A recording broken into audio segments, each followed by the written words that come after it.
I'm Tom, and honestly, I never imagined I'd find myself here, typing out my life story for strangers on the internet.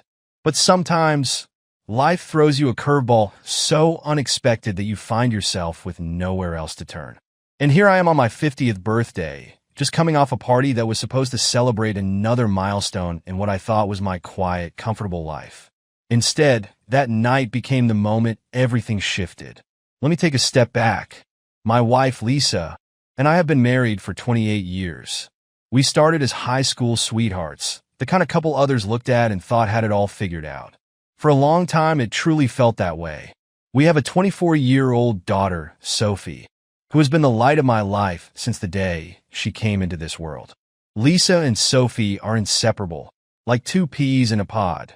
Same blonde hair, same sharp wit. And as I would later discover, they apparently share the same taste in men. Sophie has been a tennis player since she could hold a racket, and she's had the same coach, Jake, for years. He's a decent guy, I suppose.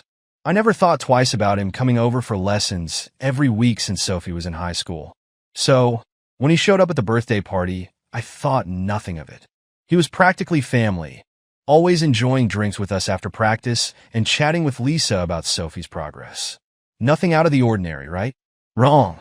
On the night of my celebration, the house was filled with guests, neighbors, friends, even a couple of my old colleagues. I was mingling and making small talk while Lisa and Sophie were busy in the kitchen preparing food. After a while, I noticed I hadn't seen much of them, so I decided to check in. That's when it happened. I wasn't trying to snoop. I swear I wasn't. I was just heading in to grab another beer when I overheard them whispering. Sophie's voice caught my attention first. "Thanks, Mom, for letting me have him too. I don't know what I'd do without Jake." I froze. My mind did a double take, like I couldn't have heard right. But then Lisa's voice chimed in, calm as ever. "Just don't get too attached. He's only good for one thing. Don't start getting ideas about something serious." That's for me. In that moment, I felt the ground give way beneath me. The realization that my wife and daughter were sharing the same lover hit me like a freight train. It was one of those moments where your mind refuses to catch up with reality. I stood in the hallway, trying to convince myself it was just a bad dream. Maybe I had one too many drinks. But deep down, I knew better. My pulse thudded in my ears, my heart pounding against my chest. Here's the thing. I didn't storm into the kitchen right then and there. Nope. Instead, I did something I'm still not sure was brave or cowardly. I backed out of the house, headed straight to the backyard, and confronted Jake. That's when I decided my fist would speak for me. Normally, I'm not a violent guy. I've never been in a fight in my life. But when I saw Jake standing there, laughing with a couple of my friends as if everything was just fine, something inside me snapped. I could still hear Lisa and Sophie's voices echoing in my head, their calm tones discussing him like he was just a piece of candy they were sharing. That image, that betrayal, ignited a fire within me, and it didn't take long for it to explode. I marched right up to Jake, struggling to keep my cool, and without uttering a word, I swung. I've never experienced anything as satisfying as the crunch of his nose beneath my fist. The entire party fell into stunned silence. Conversations halted mid-sentence, drinks froze in mid-air, and everyone stared at me like I'd lost my mind. Jake staggered back, blood streaming down his face, his hands instinctively flying up to his nose in disbelief. Hell, I could hardly believe it myself. But I didn't stop there. I grabbed the front of his shirt and slammed him back against the patio table, sending drinks flying and appetizers scattering. "You think I wouldn't find out?" I shouted, my voice trembling with a mix of rage and disbelief. "You think I wouldn't realize you've been screwing not just my wife, but my daughter too?" Now, this is where it really got chaotic. During the commotion, Lisa and Sophie came rushing out of the kitchen. Lisa had that wide-eyed, deer-in-the-headlights look, like she was on the verge of being caught, but still believed she could wiggle her way out. Sophie, on the other hand, stood there pale and silent, like she'd just been caught with her hand in the cookie jar. "What the hell is wrong with you, Tom?" Lisa shrieked, rushing towards me, trying to pull me away from Jake, but she didn't stand a chance. The guests had formed a circle around us, like we were gladiators in some twisted arena, watching the whole scene unfold. "What's wrong with me?" I yelled, shoving Jake again for emphasis, watching as he wiped the blood from his face with his sleeve. "What the hell is wrong with you, Lisa? You've been screwing this guy behind my back, and you let Sophie get involved too." I expected her to deny it, to try and cover her tracks. But what she did next, while I can't say I was entirely shocked, still hit me like a slap to the face. "Tom, calm down. You're overreacting," she snapped, her voice high-pitched and shrill, as if she had the right to be upset. "This isn't what you think it is. You're just misunderstanding the situation."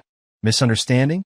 I looked around, half expecting someone to tell me this was all some elaborate joke, but no one uttered a word. I turned to Sophie, who remained standing there, utterly frozen. She stood there with her arms crossed, a blend of embarrassment and defiance etched across her face. "And you?" I pointed an accusatory finger at her, my voice dropping to a low growl. "You allowed this to happen? You're in on this with him?" She flinched at my words, but no response came. She merely shifted her weight as if she longed for the ground to open up and swallow her whole. "Dad, she started, but Lisa cut her off, positioning herself between us like a protective barrier. "Tom, listen to me," Lisa urged, her voice softening as she attempted to regain control. "It's not what you think. Jake's been a great help to Sophie. You know how much pressure she's under with tennis, right?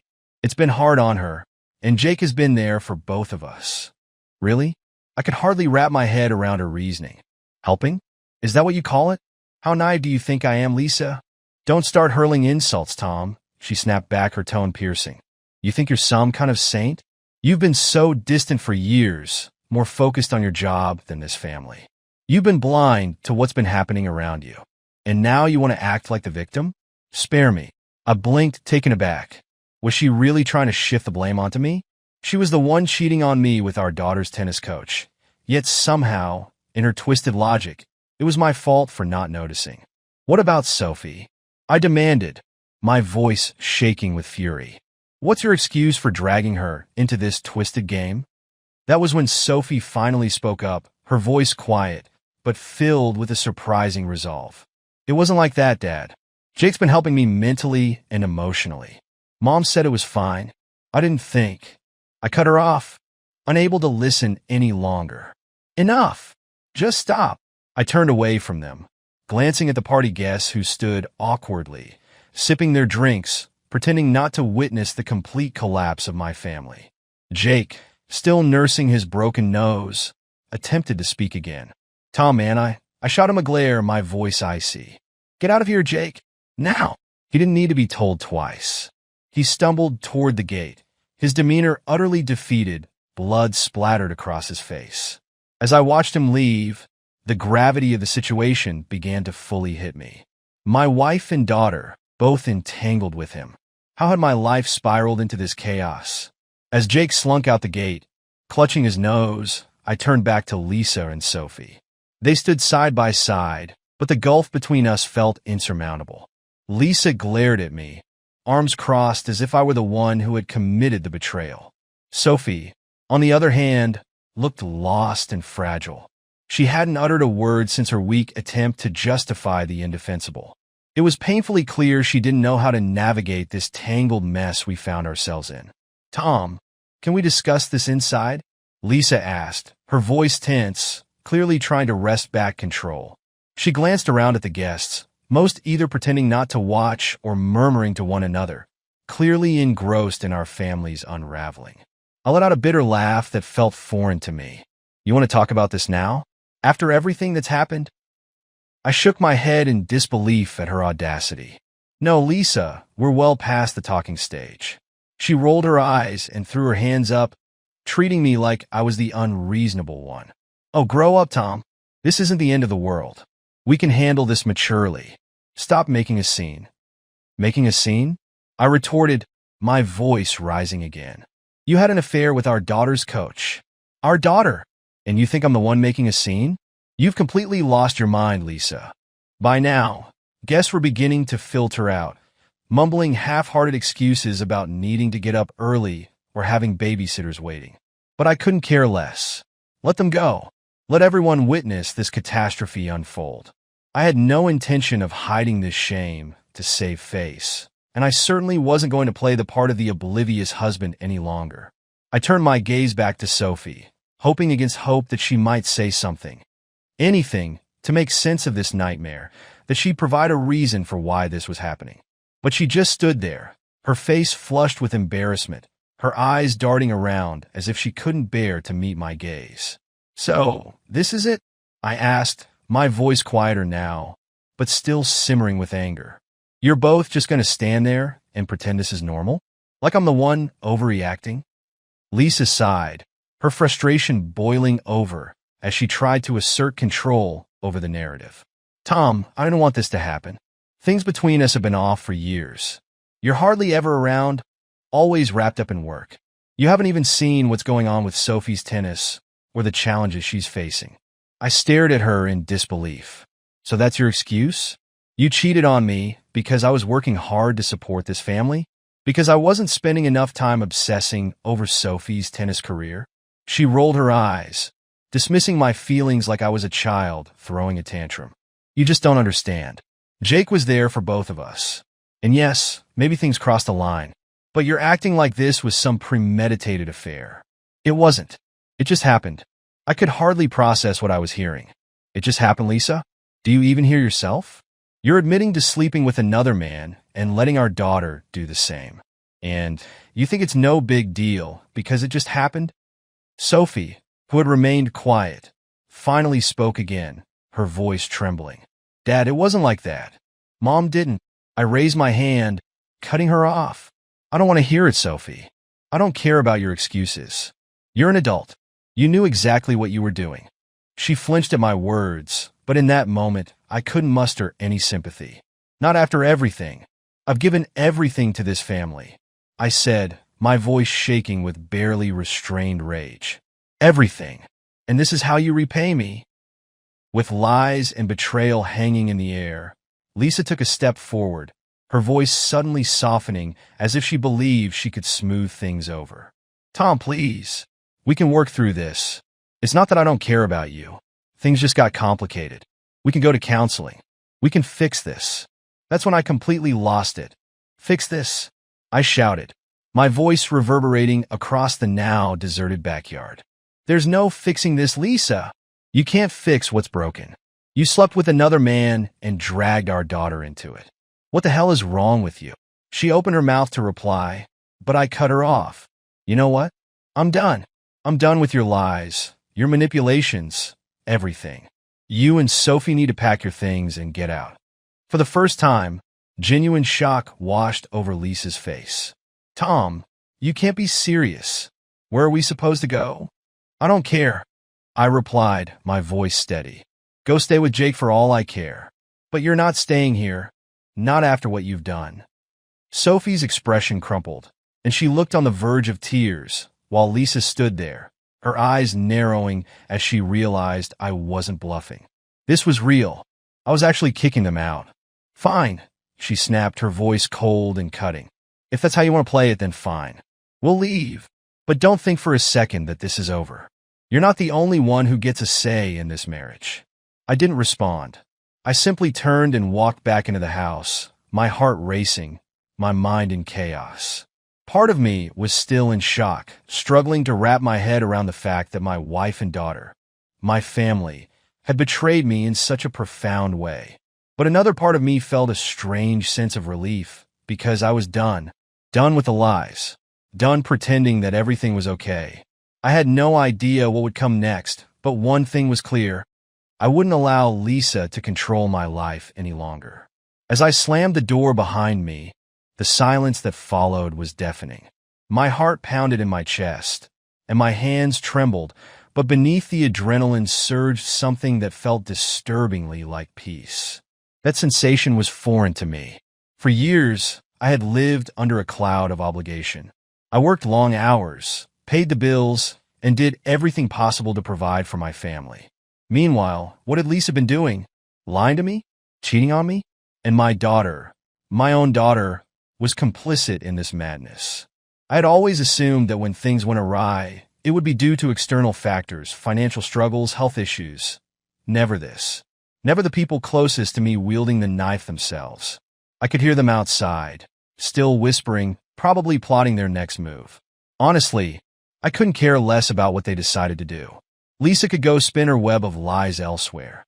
She was a master at it, after all. What hurt the most was the realization about Sophie. My little girl, the one I had watched grow up and cheered for at every tennis match and school event, was now just as involved in this disaster as her mother. I had always thought we were close. Sure, she had pulled away a bit during her teenage years, but wasn't that normal? Now, I couldn't help but wonder if I had missed something crucial. Had I been so absorbed in work that I hadn't noticed my own daughter slipping away? I slumped onto the couch, desperately trying to make sense of it all. My phone buzzed on the coffee table, and for a fleeting moment, I contemplated ignoring it. But then I noticed it was Lisa's mom. Great. She probably already knew what was going on. I picked up the phone and answered, bracing myself for whatever lecture or defense of her daughter was about to come. Tom. Her voice was soft, laced with concern. I just heard from Lisa. What's happening? She says you threw them out. I sighed, rubbing my eyes with my free hand. Yeah, I threw them out. They deserve it. There was a long pause on the other end. Tom, are you sure this is the right thing to do? I know Lisa's made mistakes, but throwing her and Sophie out of their home? Mistakes? I nearly laughed in disbelief. Margaret, she's been sleeping with Sophie's tennis coach. And apparently, Sophie's been involved too. What the hell am I supposed to do with that? The silence stretched, and for a moment, I feared she might have hung up. Finally, she spoke, her voice quiet. Tom, I don't know what to say. Yeah, well, neither do I. But now I do know one thing. I'm done with it.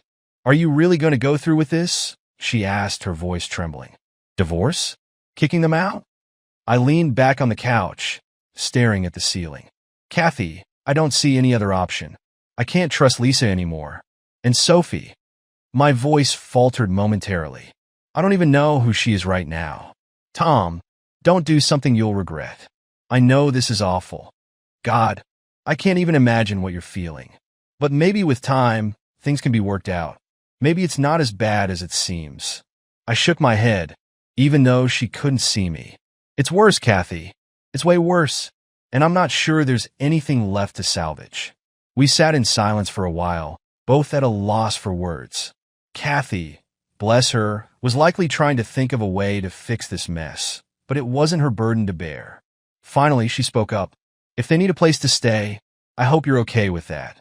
I know things are tough right now, but I can't bear the thought of them being out on the street. I released a long, weary sigh. They're your family. You do what you have to do. But don't expect me to change my mind. Once I hung up, an overwhelming exhaustion washed over me, as if all the fight had drained from my body. I sat there, staring blankly at the wall, trying to grasp what my life would look like now. No wife, no daughter, and a house that felt impossibly large for just one person. A few minutes later, I heard the front door creak open. Lisa and Sophie were coming inside, but this time, there was an eerie stillness. They moved quietly, almost cautiously, as if they were trying not to disturb a sleeping giant. I watched as they climbed the stairs, likely to gather their belongings. For a brief moment, I considered stopping them, maybe even retracting my ultimatum. Let them stay. Pretend we could salvage this somehow. But then I recalled the sound of their voices in the kitchen, conversing so casually about sharing a man like he was just an accessory. My anger reignited, and I stood up, striding toward the stairs. Lisa appeared at the bottom, suitcase in hand, her face pale and worn. Sophie followed closely, clutching a duffel bag, her eyes swollen and red but refusing to meet mine. You both better be gone by the time I get back, I said, my voice firm and unwavering. Lisa paused at the bottom of the stairs, looking up at me with a mix of shock and pity.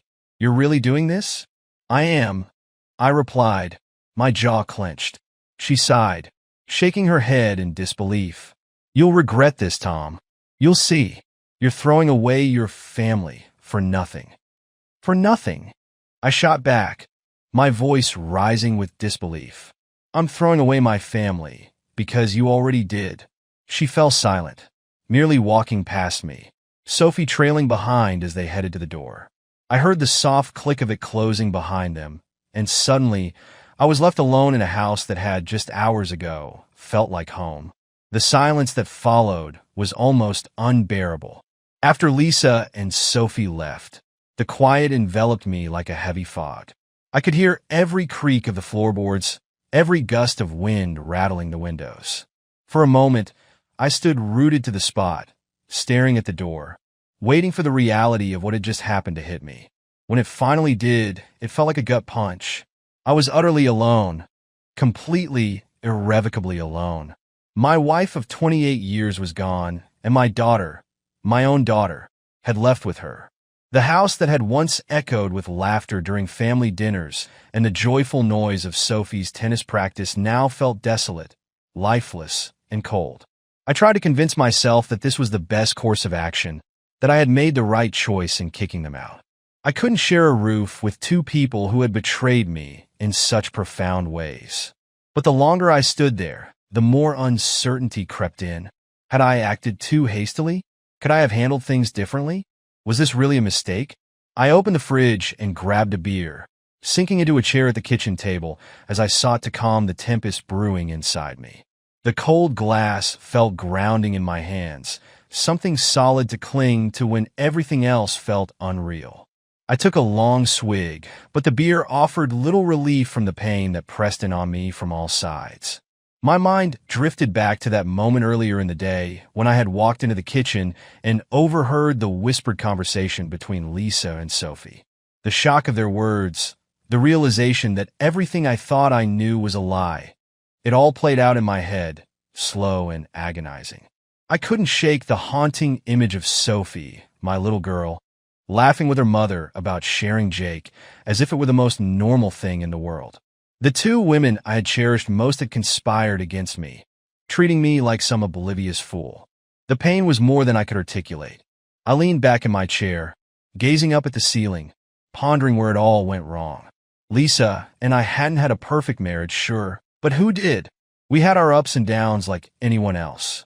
I had been working long hours, and maybe I hadn't been as present as I should have been, but I thought we were solid. I believed we were partners, that we shared something genuine. But now, reflecting on it all, I could see the cracks that had been forming for years. The subtle signs I had ignored, choosing to believe that my marriage was as sturdy as I had built it up to be. I thought of Sophie, too. She had always been a daddy's girl, someone who looked up to me. But in recent years, she had grown distant and secretive. I had attributed it to normal teenage rebellion, her quest for independence. I never imagined she would be complicit in something so hurtful. I never thought she would betray me like her mother had. As I sat there, the anger that had fueled my earlier decisions began to fade, leaving behind a profound sadness that seeped into my very bones. It was the kind of sadness that comes when you realize your entire life has been built on a foundation that has crumbled to dust. The kind of sadness that makes you question if you'll ever be able to rebuild. I didn't know how to cope with that feeling. After a while, I rose from the table and wandered aimlessly around the house. It was still adorned with remnants from the party, balloons tied to chairs, empty glasses littering the counter, remnants of cake lingering on the table. The sight struck me as almost cruelly ironic. My birthday party, a celebration of half a century, had transformed into the night I lost everything. I wandered into the living room, where I noticed a picture frame had fallen off the wall. Earlier that week, I'd spotted the cracked glass but hadn't gotten around to fixing it.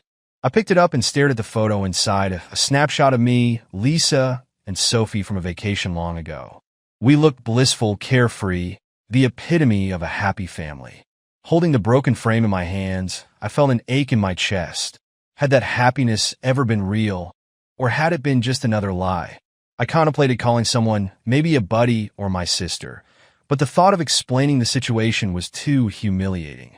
How do you begin to share that your life has unraveled in the most grotesque manner? How do you articulate that the family you've spent years building has collapsed? So I did nothing. I sat there alone in the darkening house, the weight of the world pressing down on me like a suffocating shroud. Just when I thought I might head to bed, the front door swung open. Lisa burst in, her face flushed with anger. Sophie followed closely behind, her eyes swollen and red from crying. "We need to talk," Lisa said sharply. "You can't just throw us out like that, Tom. This is our house, too." I blinked in disbelief, stunned by the sheer gall of her